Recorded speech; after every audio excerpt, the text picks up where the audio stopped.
গত 14 মার্চ 2025 তারিখে জাতিসংঘ মহাসচিব কক্সবাজারের রোহিঙ্গা ক্যাম্প পরিদর্শন করেন এবং রোহিঙ্গাদের সাথে ইফতার করেন, যেখানে প্রধান উপদেষ্টা ও সম্মানিত সেনাবাহিনী প্রধান সহ সরকারের উচ্চপদস্থ কর্মকর্তা ও বিভিন্ন দেশের কূটনৈতিক প্রতিবৃন্দ উপস্থিত ছিলেন। জাতিসংঘ মহাসচিবের সফরকালে বাংলাদেশ সেনাবাহিনী কর্তৃক নিশ্চিত নিরাপত্তা প্রদান সহ সফর সংক্রান্ত আনুষঙ্গিক কার্যক্রম সুষ্ঠুভাবে সম্পন্ন করা হয়েছে। এছাড়াও সেনাবাহিনীর সার্বিক তত্ত্বাবধানে প্রায় লক্ষাধিক রোহিঙ্গার জন্য ইফতার প্রস্তুত ও সুষ্ঠুভাবে বন্টন করা হয়েছে, যা সকল মহলে ব্যাপকভাবে সমাদৃত ও প্রশংসিত হয়েছে। সফরকালীন সময়ে সম্মানিত সেনাবাহিনী প্রধান জাতিসংঘ মহাসচিবের সাথে হোটেল ইন্টারকন্টিনেন্টালে সৌজন্য সাক্ষাৎ করেন। সাক্ষাৎকালে জাতিসংঘ মহাসচিব সেনাবাহিনীর সার্বিক কর্মকাণ্ড, বিশেষত জাতিসংঘ মিশনে বাংলাদেশ সেনাবাহিনীর অবদান ও সাফল্যের ভূয়সী প্রশংসা করেন। বিগত সময়ে শিল্পাঞ্চল সমূহের নিরাপত্তা নিশ্চিত করতে বাংলাদেশ সেনাবাহিনী 137টি ঝুঁকিপূর্ণ পরিস্থিতি নিয়ন্ত্রণ করেছে এবং 31 বার বিভিন্ন মূল সড়ক অবরোধ থেকে অবমুক্ত করেছে। এখানে উল্লেখ্য যে শিল্পাঞ্চলে জাতীয় নিরাপত্তা বিধানকালে গত 9 এপ্রিল 2025 তারিখে নারায়ণগঞ্জে অবস্থিত রবিনটেক্স গার্মেন্টসে অস্থিরতা প্রশমনকালে নিয়োজিত সেনা সদস্যগণ কিছু গার্মেন্টস শ্রমিক কর্তৃক ইট পাটকেল নিক্ষেপের ঘটনায় আক্রান্ত হয় এবং এতে 24 জন সেনা সদস্য আহত হয়। আহতদের মধ্যে 20 জনকে সিএমএইচে ভর্তি হয়ে বিভিন্ন মেয়াদে চিকিৎসা গ্রহণ করতে হয়েছে।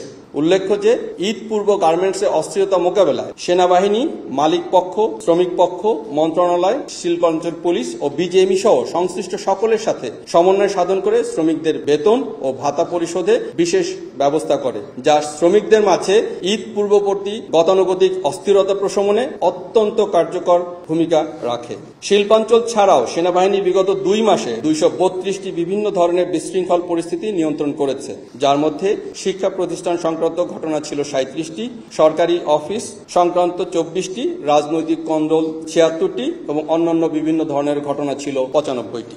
গত 2 মাসে দেশের আইন শৃঙ্খলা রক্ষায় বাংলাদেশ সেনাবাহিনী অন্যান্য আইন শৃঙ্খলা বাহিনীর সাথে সমন্বিত উদ্যোগে বিভিন্ন ধরনের অপরাধের সাথে সম্পৃক্ত মোট 2457 জনকে এবং এ যাবৎ পর্যন্ত প্রায় 8000 জনকে বিভিন্ন স্থান থেকে গ্রেপ্তার করেছে, যাদের মাঝে কিশোর গ্যাং, তালিকাভুক্ত অপরাধী, মাদক ব্যবসায়ী, অপহরণকারী, চোরাচালানকারী, প্রতারক ও দালাল চক্র, চাঁদাবাজ, ডাকাত, ছিনতাইকারী ইত্যাদি উল্লেখযোগ্য। এরই ধারাবাহিকতায় গত 2 মাসে সেনাবাহিনী 320টি অবৈধ অস্ত্র ও 564 রাউন্ড গোলাবারুদ এবং এ পর্যন্ত প্রায় 9000-এর বেশি অবৈধ অস্ত্র ও প্রায় 3 লাখ রাউন্ড গোলাবারুদ উদ্ধার করেছে। আইন শৃঙ্খলা রক্ষার পাশাপাশি বৈষম্য বিরোধী ছাত্র আন্দোলনের বিভিন্ন সময়ে যারা আহত হয়েছেন তাদের সুচিকিৎসার জন্য সেনাবাহিনী অদ্যাবধি 4340 জনকে দেশের বিভিন্ন সিএমএইচে চিকিৎসার ব্যবস্থা করেছে, যার মধ্যে 43 জন এখনো বিভিন্ন সিএমএইচে চিকিৎসাধীন রয়েছেন।